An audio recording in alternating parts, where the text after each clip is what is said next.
Lecture में हम लोग पुली स्टार्ट करेंगे। बहुत ही इंपॉर्टेंट और बहुत ही इंटरेस्टिंग टॉपिक है। हमारे पास तो पुली नहीं है, बट हम इसको समझाने के लिए कुछ ना कुछ हेल्प ज़रूर लेंगे। हम आज पुली पढ़ेंगे। और पुली जो होते हैं दो टाइप के होते हैं, एक फिक्स्ड पुली और एक हमारा होता है मूवेबल पुली। एक फिक्स्ड और एक मूवेबल पुली, ठीक है। अब पहली चीज आती है कि पुली होता क्या है।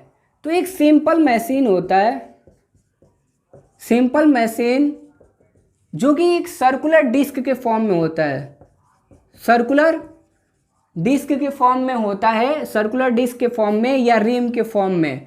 ओके, अब हम कैसे इसको समझेंगे, इस बात को देखा जाए और क्या क्या होता है। तो मैंने लिया है, आपको दिखाता हूं। ये देखिए, मैंने ये कॉम्बिनेशन 3-4 सीडी ड्राइव लिया है, सीडी कैसेट। तो अब देखो मैं इसको पुली कैसे बनाता हूँ, ठीक है। तो इन्होंने बोला कि एक सिंपल मशीन जो सर्कुलर डिस्क के फॉर्म में होती है, तो ये एक सर्कुलर डिस्क है।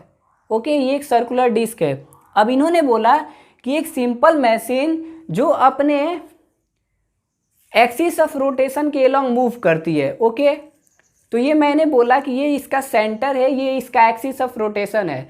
तो ये जो है अपने एक्सिस ऑफ रोटेशन के अलोंग मूव करेगी। एक ऐसी डिवाइस जो अपनी एक्सिस ऑफ रोटेशन के अलोंग मूव करती है, this is axis of rotation. ये अपने एक्सिस के अबाउट रोटेट कर रही है। तो पुली ऐसा ही होता है। आपने देखा होगा कि कुएं से जब पानी निकालते हैं तो एक छोटा सा गोला सा लगा रहता है ऊपर की तरफ, जिसमें हम रस्सी लगाए रहते हैं, और जब बकेट नीचे जाता है तो वो नीचे जाता है, और जब खींचते हैं तो ये ऊपर घूमता है, ऐसे ऐसे, ठीक है, क्लॉकवाइज एंटी क्लॉकवाइज। तो पुली क्या है, एक सिंपल मशीन है जो कि सर्कुलर डिस्क के फॉर्म में होता है और अपने पॉइंट ऑफ एक्सिस, जो एक्सिस ऑफ रोटेशन होता है, उसके अबाउट रोटेट करता है। अब एक चीज़ यहाँ पे है, आपको बताते हैं।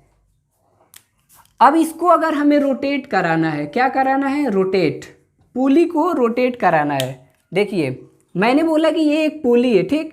और अगर इस पुली को रोटेट कराना है मतलब कि हमें फोर्स लगाना पड़ेगा। ओके, तो मैं अगर ऐसे फोर्स लगाता हूँ, डैट इज आपके रिस्पेक्ट में ये क्लॉकवाइज रोटेट कर रही होगी, आपको दिख रहा होगा ये क्लॉकवाइज रोटेट कर रहा है।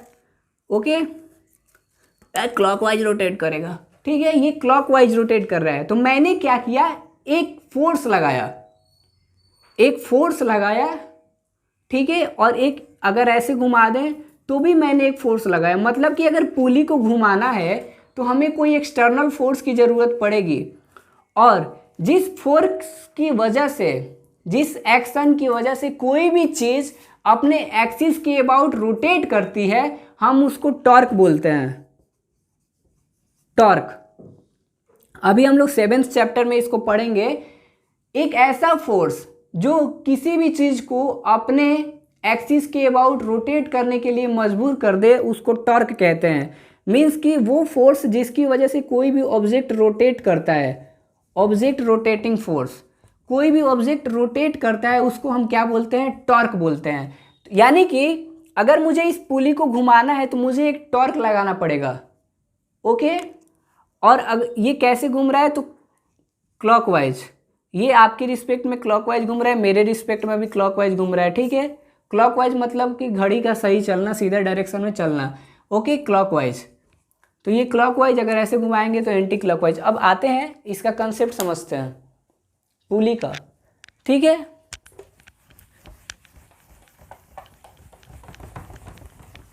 बहुत ही इंटरेस्टिंग और बहुत ही इंपॉर्टेंट टॉपिक है ये पुली, मैकेनिक्स की जान है।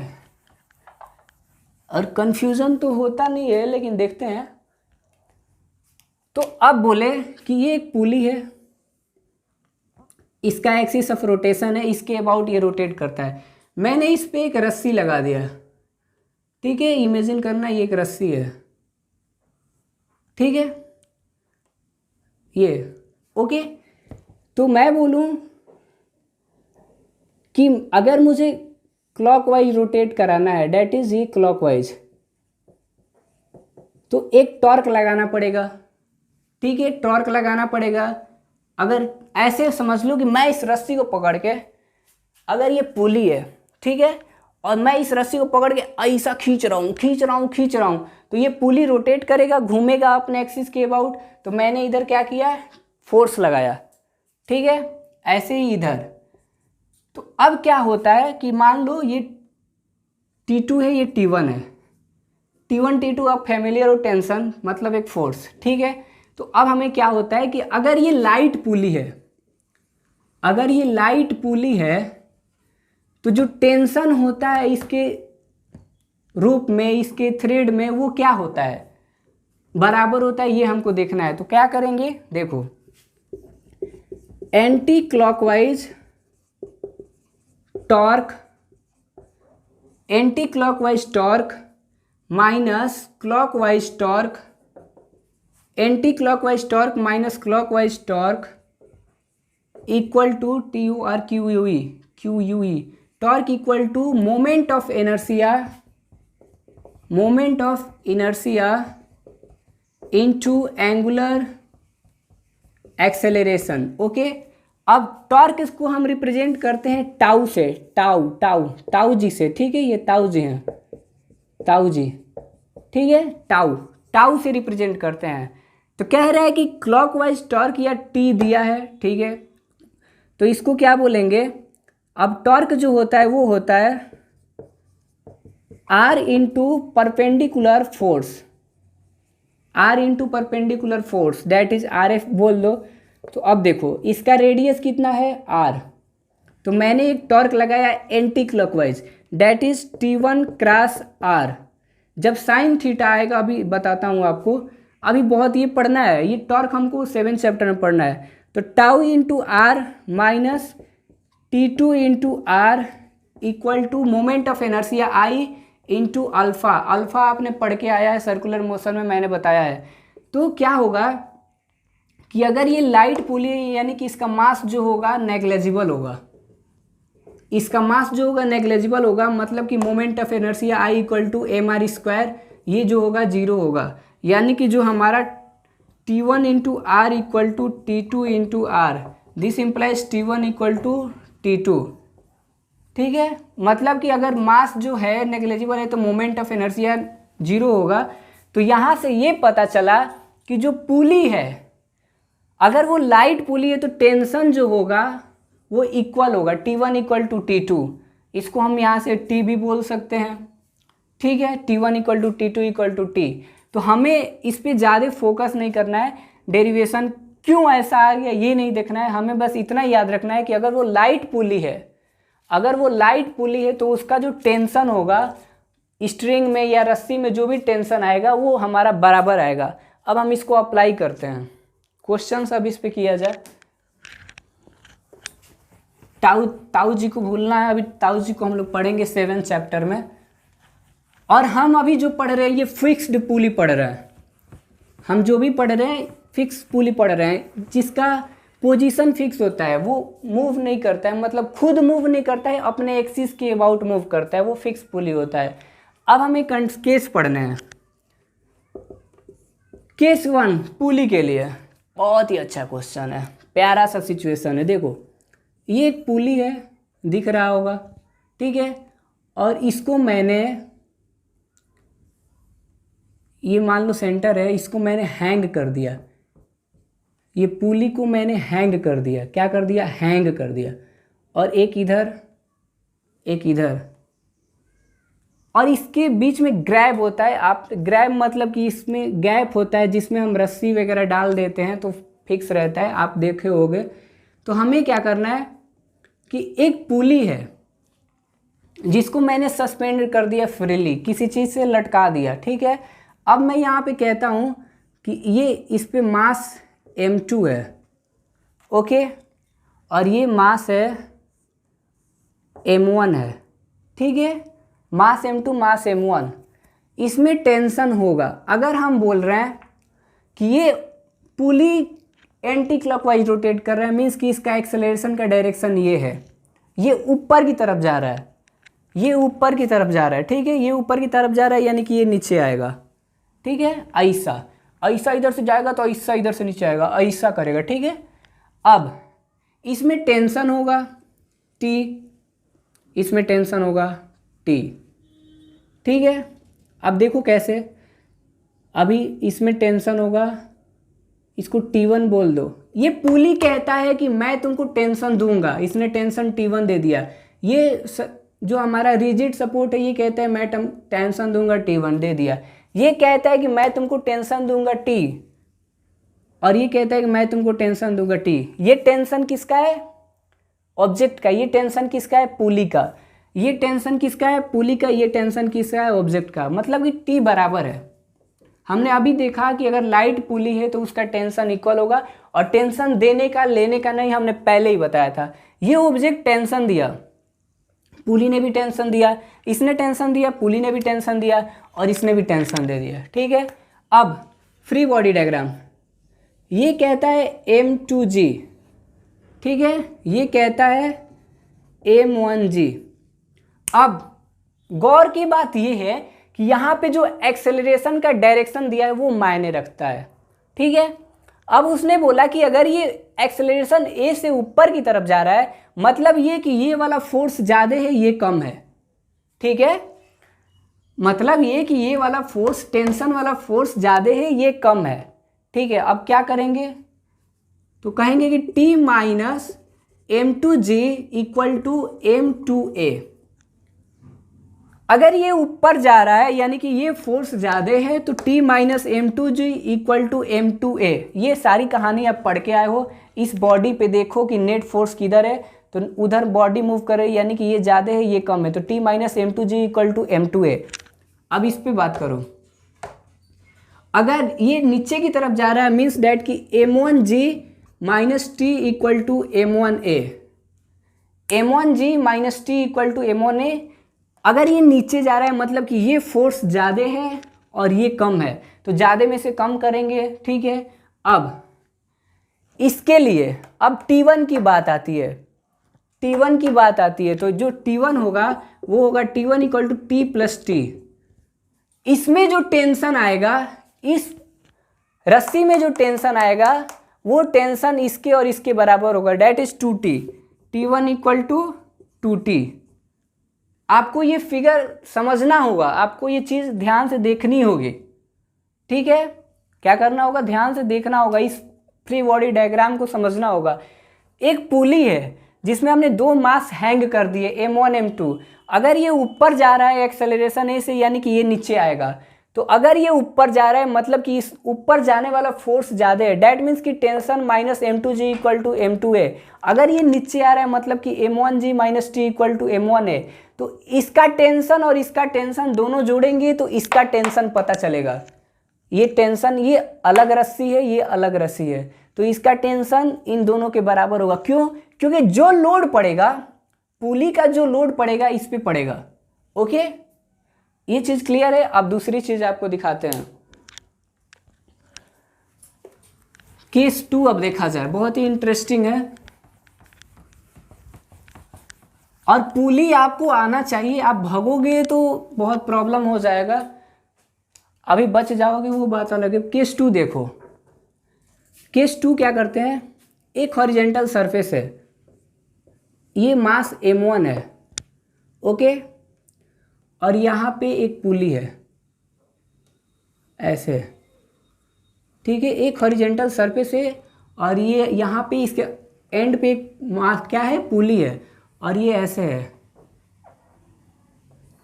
ठीक है, ऐसे समझ लो, और ये ऐसे एक यहाँ पे है M2। ओके, अगर ये एक्सेलरेशन ए से इधर जा रहा है मतलब कि ये एक्सेलरेशन ए से इधर आएगा। ठीक है, अब क्या होगा, ये कहेगा कि मैं तुमको टेंशन दूंगा T, और ये कहेगा, पुली कहेगा कि मैं तुमको टेंशन दूंगा T। ये ऑब्जेक्ट कहेगा कि मैं तुमको टेंशन दूंगा T, और ये पुली कहेगा कि मैं तुमको टेंशन दूंगा T। ठीक है, मतलब कि टेंशन देने का लेने का नहीं। अब आती है फ्री बॉडी डायग्राम की बात। ये M2G, ये M2G तो आ गया, लेकिन नॉर्मल पॉइंट ऑफ कांटेक्ट है तो नॉर्मल फोर्स लगेगा, डैट इज N1 कर दो। अगर पॉइंट ऑफ कांटेक्ट है तो नॉर्मल लगेगा, डैट इज N1। मतलब कि जब आप मैकेनिक्स पढ़ रहे हो, जब आप फिजिक्स में मैकेनिक्स में एंटर किए हो, तो हर एक पॉइंट पे आपको ध्यान देना होगा कि कहाँ क्या हो रहा है। ठीक है, इसने बोला कि M2G नीचे जाएगा, इसने बोला कि M1G नीचे जाएगा, और M1G को बैलेंस करेगा नॉर्मल फोर्स। क्यों? क्योंकि यहाँ पे पॉइंट ऑफ कांटेक्ट है। तो पॉइंट ऑफ कांटेक्ट होने की वजह से N1 गया ऊपर। अब Y डायरेक्शन में कौन कौन से फोर्स हो गए, अगर अब दोनों बॉडी की बात करो तो क्या होगा, ठीक है। तो देखो N1 इक्वल टू M1G, कोई प्रॉब्लम नहीं होगी। अब इसको पकड़ो, इसको पकड़ो या इसको पकड़ो, इधर से ही पकड़ लो, कोई प्रॉब्लम नहीं है। तो ये कह रहा है कि अगर ये ऑब्जेक्ट नीचे जा रहा है मतलब कि ये फोर्स ज़्यादा है, मतलब कि M2G minus tension equal to M2A। ये बोला कि अगर नीचे जा रहा है मतलब कि ये ज़्यादा है, तो M2G minus tension equal to M2A। इसकी बात करो तो T इक्वल टू M1A। सारी चीज़ें पता चल गई, टेंशन पता चल गया, ओके, टेंशन हमको पता चल गया। और कुछ इसमें छूटा है, एलोंग वाई एक्सिस की बात हो रही थी, तो N1 इक्वल टू M1G। इसमें भी तो कोई वाई एक्सिस नहीं है, अगर वाई एक्सिस हम देखें भी तो वो किसके बराबर है, M2G minus T equal to M2A। इधर एलोंग एक्स एक्सिस कुछ नहीं है, इसके लिए एलोंग एक्स एक्सिस क्या है, तो T equal to M1A। Okay, कोई प्रॉब्लम नहीं होनी चाहिए, यानी कि इसके पास 3 सिचुएशन बना। तो ये पुली के क्वेश्चन आप इस पर वैल्यू पुट करके सॉल्व कर सकते हो। देखो पुली बहुत इंपॉर्टेंट है, बार बार बता रहा हूँ, बहुत इंपॉर्टेंट है पुली, ठीक है। और इस पर अब नेक्स्ट वाला जब हम लोग पढ़ेंगे तो पुली घूमने भी लगेगी, मतलब कि एक से ज़्यादा पुली आ जाएगी। एक पुली इधर घूम रही है तो एक उधर घूमेगी, ऐसे से घूमेगी। तो एक और इसका इंटरेस्टिंग केस है, देख लिया जाए क्या, इंक्लाइंड वाला एक केस और है। और केस तो मतलब केस बहुत सारे बन जाएंगे, अब आपको बस याद रखना है कि क्या हो रहा है और ध्यान से देखना चीज़ों को, पुली बहुत इंपॉर्टेंट है। अब देखो कहानी सब वही है, ये हॉरिजेंटल था ना, इसको इंक्लाइंड कर दो, ज़्यादा इंक्लाइंड हो गया, इंक्लाइंड कर दो, मतलब कि इस पर अब ऑब्जेक्ट रख दो, मास M1 का ऑब्जेक्ट इस पर रख दो और यहाँ पे पुली लगा दो। अब इसको ऐसे कर दो, ठीक है, और इसको ऐसे कर दो, छोटा सा ही बना दो, ये M2, ठीक है।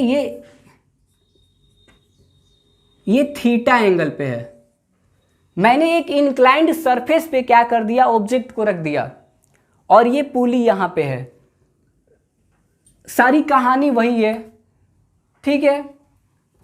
सबसे पहली चीज आएगी कि आपको करना पड़ेगा, तो थीटा यहाँ छोटा सा, इसका कहता है कि M1G नीचे जाएगा, M1G नीचे जाएगा, इसका कंपोनेंट M1G cos थीटा, और इधर जाएगा M1G sin थीटा।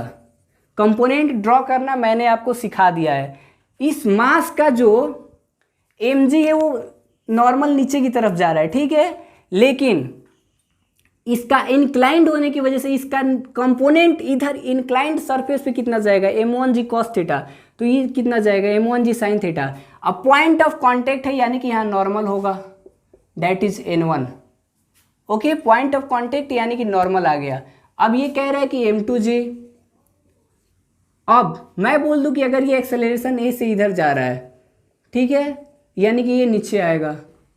अब टेंशन की बात आ गई, तो ये टेंशन देगा, ये टेंशन देगा, ये टेंशन देगा, ये टेंशन देगा। टेंशन देने का लेने का नहीं, सीधी सी बात है। अब देखो अब क्या करेंगे, तो अब सॉल्व करेंगे। क्या करेंगे सर, तो सॉल्व करेंगे। बस ये कंपोनेंट आपको ड्रॉ करने आना चाहिए, इंक्लाइंड के लिए भी। इसने बोला कि अगर इंक्लाइंड सरफेस पे है तो M1G तो 90 डिग्री पे नीचे जा रहा है, बट इसका कंपोनेंट उस इंक्लाइंड पे कितना जाएगा, that is M1 cos theta, M1G sin theta. तो इसको कौन बैलेंस करेगा, N1। तो N1 equal to M1G cos theta, ठीक है। अब इसकी बात करो, अगर ये इधर जा रहा है मतलब ये कि T minus M1G sin theta equal to M1A। अगर ये ऑब्जेक्ट इधर जा रहा है मतलब कि ये टेंशन वाला फोर्स ज़्यादा है, इधर वाला फोर्स ज़्यादा है, मतलब कि T minus M1G sin theta equal to M1A, okay. अब इसके लिए बात करो, M2G minus T equal to M2A। और कुछ छूटा है इसमें, और कुछ छूटा है इसमें। अगर हम बोले कि ये वाई एक्सिस है तो ये भी वाई एक्सिस है, ये एलोंग एक्स एक्सिस हो गया, काम खत्म। 3 केस बने। बहुत ही इंपॉर्टेंट है पुली, आप भागोगे तो भाग नहीं सकते हो, इतना इंपॉर्टेंट है। आपको कंपटीशन में तो पूछता ही है। और लेकिन अगर ये आ गया ना आपको, तो आप फिजिक्स के साथ आपको फिजिक्स फील आने लगेगी, आप फिजिक्स सीख जाओगे अच्छे से। और इसमें कोई रॉकेट साइंस नहीं है। टेंसर मैंने पहले पढ़ाया था, कंपोनेंट ब्रेक करना मैंने पहले ही पढ़ाया था। इसमें ये सारी चीज़ें आई। बस ये याद रखना कि मैंने मैकेनिक्स में कोई भी पॉइंट छूटे ना। अगर ये M2G है तो M2G नीचे जाएगा, अगर ये M1G है तो M1G नीचे जाएगा। टेंशन है तो टेंशन को रखना पड़ेगा। तो इसमें कुछ छूटा है क्या? M2G minus T equal to M2A। इसकी बात करो तो T minus M1G sine theta equal to M1 है। इसकी बात करो तो N1 equal to M1G cos theta, यानी कि कुछ नहीं छूटा है। छोड़ोगे तो आंसर गलत आएगा। मैकेनिक्स में कोई भी पॉइंट छोड़ोगे तो आंसर नहीं आएगा। उम्मीद है कि आपको समझ में आ जाएगा। आप ध्यान से देखना वीडियो को। Hopefully good luck for your future, best of luck, thanks for watching.